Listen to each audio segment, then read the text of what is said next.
ये जो शिव पुराण है, इसको कहने वाला और इसको सुनने वाला, ये सब पाप से दूर होकर के सत्कर्म में लग जाते हैं।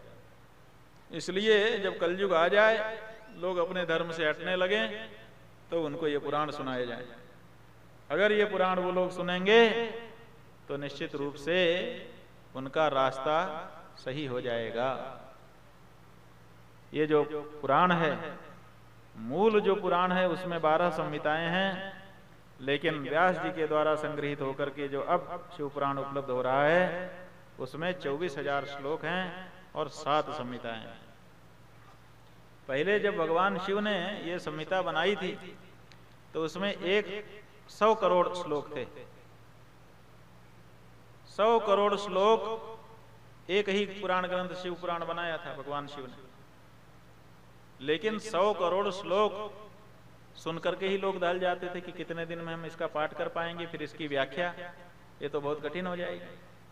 तो कलयुग के लोगों की जो बुद्धि है वो छोटी हो गई, धारण शक्ति उनकी कमजोर हो गई, धैर्य नहीं रहा। तो व्यास जी ने देखा कि 100 करोड़ श्लोकों को लोगों के द्वारा लाभ ले पाना कठिन है, इसलिए उन्होंने क्या किया, उसमें से सार सार निकाल करके 24,000 श्लोकों का संग्रह कर दिया। 4 लाख श्लोकों का संग्रह, सारे जो 18 पुराण हैं उन सब में मिला करके 4 लाख श्लोक होते हैं। तो 100 करोड़ में से 4 लाख निकाले, उसके 18 भेद कर दिए, उसी में से 24,000 श्लोकों का ये शिव महापुराण है। और ये कैसा है, विकई तवो धर्म ह्य प्रगीतो वेदांत विज्ञानमय प्रधान अमत्सरांतर्बुद वेद्य वस्तु सत्क्लिप्त मंत्रौघ त्रिवर्ग युक्तम। ये विकयतव धर्म यह प्रगीता, इस शिव महापुराण में विकयतव धर्म बताया गया है। विकयतव का मतलब है विगत कैतव।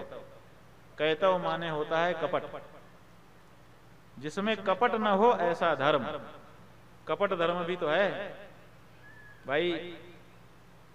रावण भी सन्यासी बना था, सचमुच बन गया था, सीता को हरने के लिए बना था। सन्यासी तो बना, कपड़े ऐसे पहने, तिलक ऐसा लगाया, ऐसा किया, कमंडल ऐसे पकड़ा, दंड ऐसे, सही सब किया ना, तो बना तो सन्यासी, लेकिन काहे के लिए बना? धर्माचरण करने के लिए नहीं, सीता का हरण करने के लिए। ऐसे ही बहुत से लोग ऐसे धर्म का पालन कर रहे हैं, देखने से लगता है कि धार्मिक हैं, लेकिन वो वास्तव में धार्मिक नहीं होते। उनके मन में कुछ छुपा हुआ उद्देश्य होता है। उस छुपे उद्देश्य की पूर्ति करने के लिए वेशभूषा बना करके, माहौल बना के खड़े हो जाते हैं। तो वो जो धर्म है, उस धर्म को धर्म तो कहा जाएगा, लेकिन कैसा धर्म? कपट धर्म। और ये जो शिव महापुराण है, इस शिव महापुराण में कौन से धर्म का वर्णन है? इसमें कपट रहित धर्म का वर्णन है। निष्कपट जो सच्चा धर्म है, उस सच्चे धर्म का वर्णन इस शिव महापुराण में किया गया है।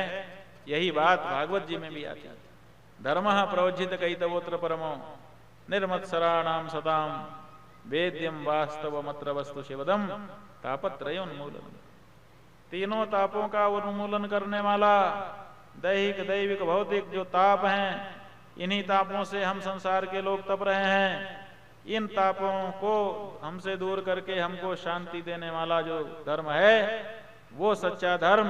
उसी सच्चे धर्म का उपदेश इस श्रीमद् शिव महापुराण में किया गया है, जो धर्म, अर्थ और काम से समन्वित है।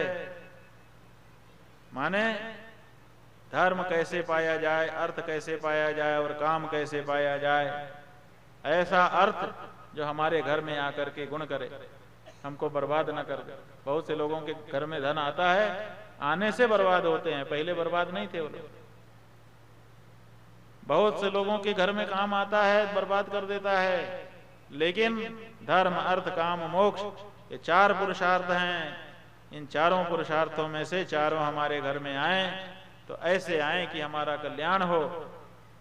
ऐसे धर्म का निरूपण इस पुराण में किया गया है। उसी पुराण को हे ऋषियों हम आपके सामने बताते हैं।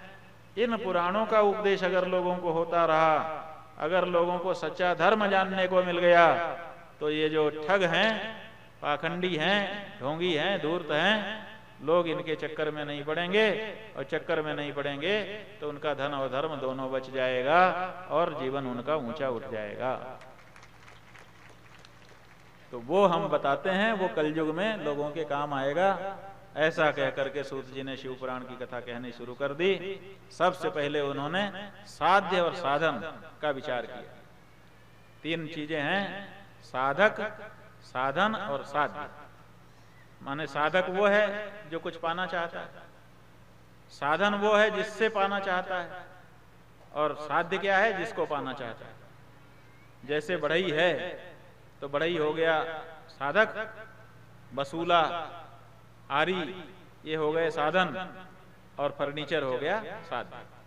बसूले के द्वारा बढ़ई कुर्सी बनाना चाहता है, उसी तरह से हम किस साधन से किसको पाना चाहते हैं, पहले इसका विचार हो जाए।